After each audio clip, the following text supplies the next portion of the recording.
Buenos días, compañeros. Buenos días, doctor. Mi nombre es Emily Mayorga y soy de segundo semestre. En este día les voy a hablar de algunos temas, pero el primero es la importancia de la natriuresis por presión y de la diuresis por presión en el mantenimiento del equilibrio corporal del sodio y del líquido.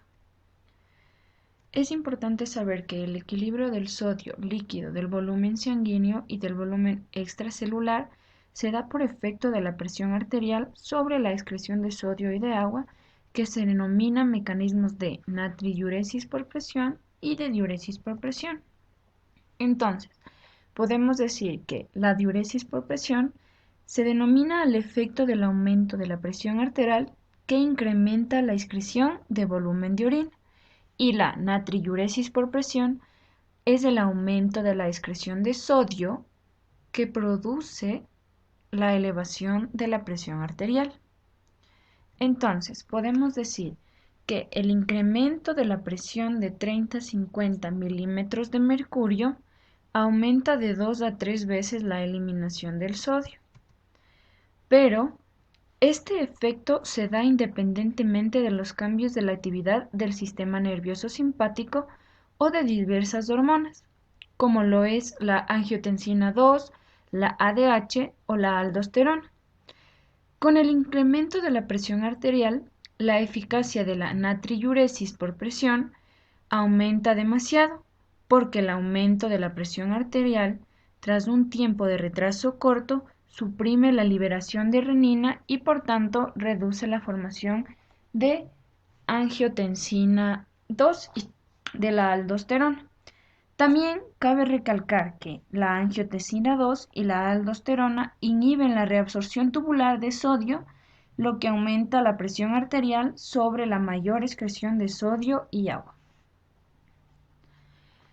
Ahora les hablaré sobre la natriuresis y la diuresis por presión, los cuales son componentes claves de una retroalimentación renal líquido corporal para regular los volúmenes de líquido corporal y la presión arterial. Entonces, para aumentar la presión arterial para elevar la diuresis, es un sistema para mantener el equilibrio entre la ingestión y la pérdida de líquido, como lo podemos observar aquí. El volumen de líquido extracelular, el volumen sanguíneo y el gasto cardíaco, la presión arterial, están controladas de igual forma por este mismo sistema, aumentando la presión arterial para elevar la diuresis. Entonces, tenemos algunos de estos factores. Un aumento de la ingestión de líquido por encima del nivel de la diuresis provoca la acumulación temporal de líquido en el organismo. Mientras la ingestión de líquido supere la diuresis, el líquido se acumula en la sangre y en los espacios intersticiales, provocando un incremento paralelo del volumen sanguíneo y del volumen de líquido extracelular. Un aumento del volumen sanguíneo aumenta la presión de llenado circulatoria media. Un incremento de la presión media de llenado circulatorio eleva el gradiente de la presión para el retorno venoso. Un aumento del gradiente de presión para el retorno venoso eleva el gasto cardíaco. Un aumento del gasto cardíaco eleva la presión arterial. Un aumento de la presión arterial aumenta la diuresis por medio de la diuresis por presión.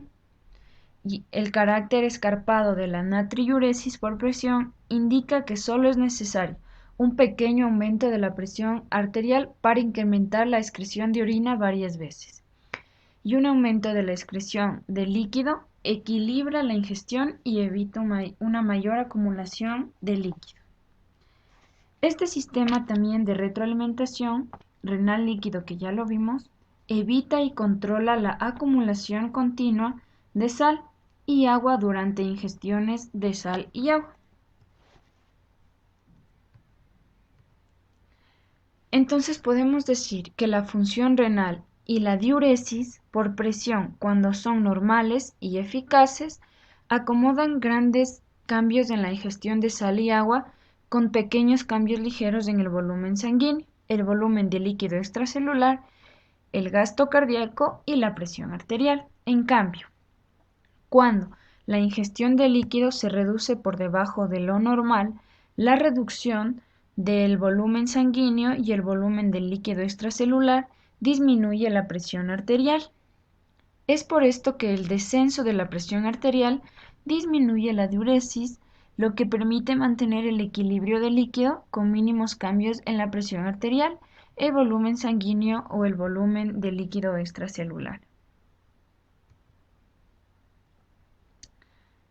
Podemos ver aquí que los cambios en el volumen sanguíneo son casi imperecibles, a pesar de las grandes variaciones de ingesta de agua y electrolitos, pero excepto cuando la ingestión es tan baja que no es suficiente para compensar las pérdidas de líquido debido a la evaporación u otras pérdidas inevitables. El último tema es la precisión de la regulación de volumen sanguíneo y de volumen de líquido extracelular. El volumen sanguíneo permanece prácticamente constante a pesar de los cambios extremos en la ingestión diaria de líquido, como ya lo habíamos visto. Pero hay algunos factores, como un ligero cambio en el volumen sanguíneo produce un acentuado cambio en el gasto cardíaco. Un ligero cambio en el gasto cardíaco causa un gran cambio en la presión arterial y un ligero cambio en la presión sanguínea causa un gran cambio en la diuresis. Entonces, estos factores trabajan para proporcionar un control por retroalimentación eficaz del volumen sanguíneo. Muchas gracias por su atención.